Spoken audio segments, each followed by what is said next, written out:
দুনিয়াতে যাদেরকে আল্লাহ তাআলা কন্যা সন্তান দ্বারা পরীক্ষার সম্মুখীন করেন, কিয়ামতের দিন এই কন্যা সন্তানগুলো বাবা মার জন্য ঢাল হয়ে দাঁড়ায় যাবেন। পিতা মাতাকে তারা জাহান্নামের আগুনে পুড়তে দিবে না।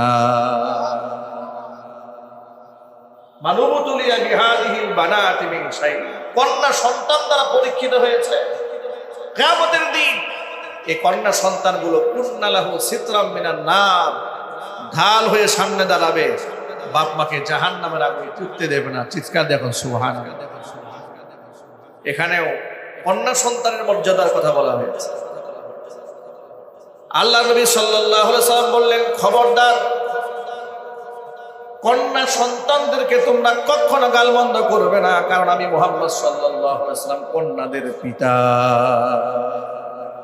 এইভাবে সব ক্ষেত্রে নবী করিম সাল্লাল্লাহু আলাইহি ওয়াসাল্লাম নারীদের মর্তবার করা তুলে ধরেছে, মর্যাদার করা তুলে ধরেছে।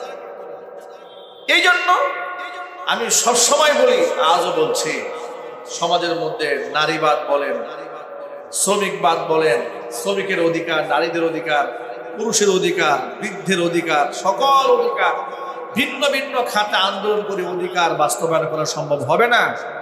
গোটা পৃথিবীর মুসলমান একচ্ছত্রভাবে আন্দোলন করতে হবে। আমরা এই সমাজে আমাদের কোরআনের অধিকার বাস্তবায়ন করতে চাই, ঠিক কিনা বলেন?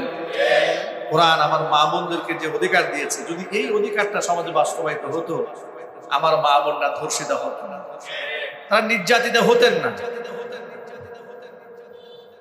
স্বামীর দ্বারা তারা কেউ যৌতুকের জন্য নির্যাতিত হতেন না। নবী করিম সাল্লাল্লাহু আলাইহি ওয়াসাল্লাম শুধু নামাজের ক্ষেত্রে আমাদের আইডল নন, মেয়েদের সাথে কেমন ব্যবহার করতে হয় সেই ক্ষেত্রেও আমার নবী সাল্লাল্লাহু আলাইহি ওয়াসাল্লাম আমাদের কাছে আইডল, ঠিক কিনা বলেন?